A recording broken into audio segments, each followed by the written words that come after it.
across the line, the class flag should come down. If somebody is over the line, there'll be another gun. And effectively, whoever's over the line, the onus is on them to go back and dip the line and exonerate themselves. Nobody might tell them. So it's one of those things. Was it us or was it not is the big question. You know, lots of boats. One might be all right. You might be the one that's sticking out. So again, coming back to having the transit and having somebody on the bow for you to be confident that it wasn't you is really, really useful. Because all that happens is you spend the next 30 seconds going, not, oh, come on, let's go back and we'll fix this out. It's one of those things. If you think it was you, you may as well just get on with dipping it and getting back as fast as possible. Because otherwise, the longer you leave it, the further you're letting everybody else get ahead of you. If there's more than one boat or a group of boats and the race officer can't determine who it is that's over the start line, then he's duty bound to do a general recall, which is more than one horn and effectively telling everybody to get back so that you can then start the sequence and do it again. If you're doing it in a fleet race, so if you've got different fleets going, so there might be, say, 3 fleets, as I think we're going to have here this year. It could be said the first fleet of boats has a general recall.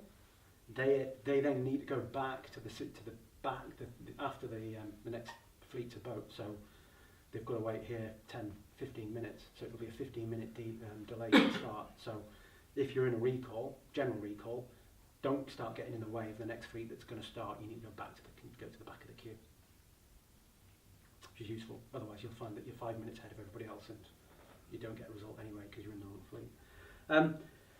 Things that are likely to trigger that is either the fleet being too keen or a bit of tide. A bit of tide, everybody will get to this point and suddenly find that the tide's pushed the fleet over the line. Be very, very wary of the tide in a black flag situation, especially if it's just pushing them that way.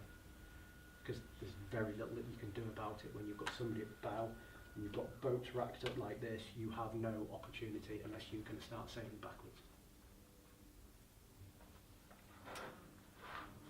Alright, so sequences, black flags, comfortable with that?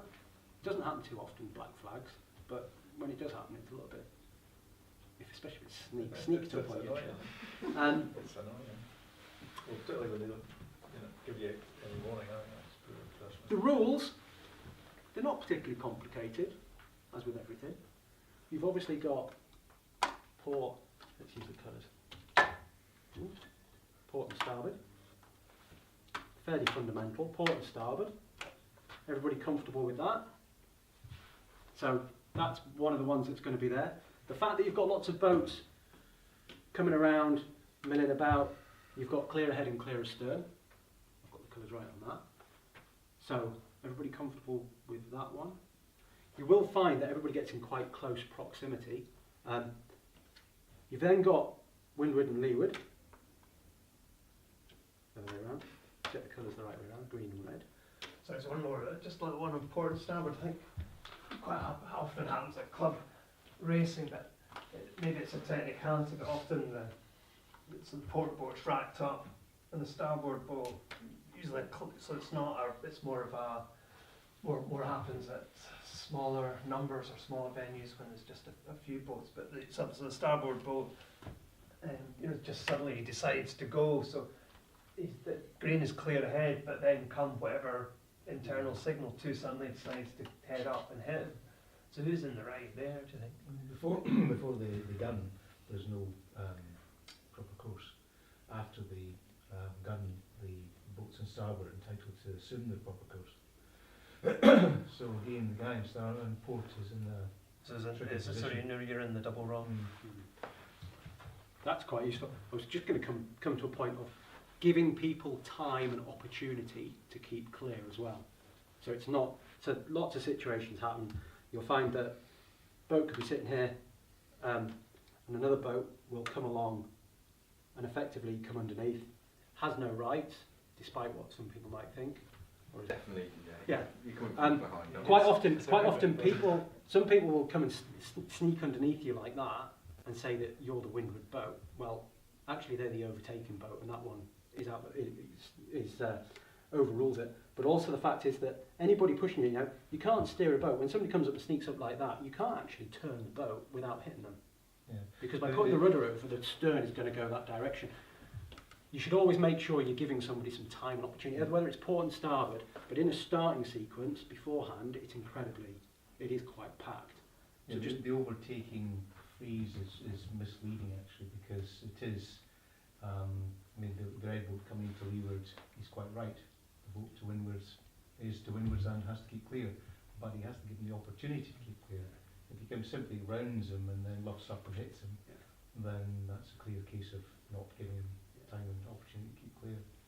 But if if he comes into leeward and the windward boat doesn't make any effort to keep clear, then the windward boat is in the wrong. Yeah. He has to actually pull his sails in and get out of his way. If he doesn't try, because he's going to go over the line, then he's at fault.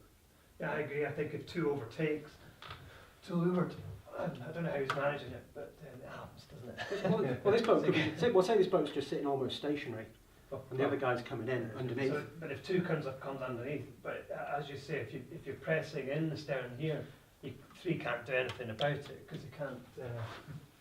So you've got to get your overlap and then shout a bit, and then. Yeah. But then if he's had an opportunity to put his helm down, but as you said, he's almost by definition he's going to be stationary as well. So Yeah. it does get. But you're obliged to keep clear. It's not a case of luffing up, Can you? whatever. You're obliged to keep clear, which would include pulling your sails in. So you have to be careful with boats coming into leeward because they have right away. Do have right away. You need to do it fairly promptly. I mean, you can be slightly slow, but you do need to be doing it fairly quickly, moving your boat or your sails. This Number is- three has to get out of the way This is where fairly promptly. people's interpretation of the rules can be quite artistic, and actually then the case of justifying that somebody was in the wrong is incredibly difficult. So Yeah. it's always, I mean, it comes under my little banner of getting to the start line on time and with speed and in clear air.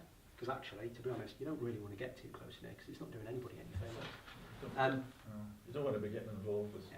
hitting number three there if you can get past them. Again, That's just coming back to the favourite position that you want to be at, which is in here at speed, there's no room.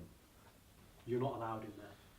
So if number three is sitting, going in there, not flat out and at pace, and you think you can get in there ahead of them, number three's got the rights to sail, actually, to go head to wind and close that door. And that's where it gets quite insane. You always find somebody shouting, you don't have room in there. And actually in the fleet here it's quite entertaining because you'll find a boat with momentum, let's say, who will carry on coming in that gap. And actually this boat here needs to either stop and wait, let that boat start and then go onto the back and onto the transom, which is actually not too bad. Go around and dip it and get underneath and go somewhere else.